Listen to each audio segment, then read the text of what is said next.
News this evening. Damage control. Government and the Amber Group still reeling from jam COVID issues. And overturned. Appeal court throws out former senior cop James Forbes' corruption conviction.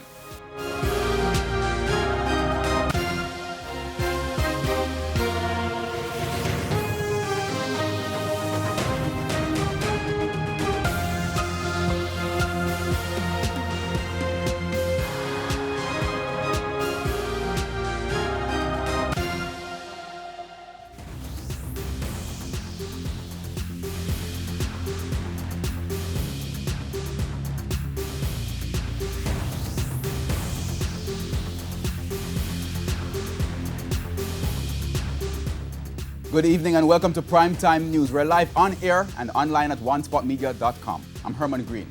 Also this evening, the Financial Week, Primetime Sports, Sports Commentary, E-Prime, and Weather. But before the break, here is our feedback question.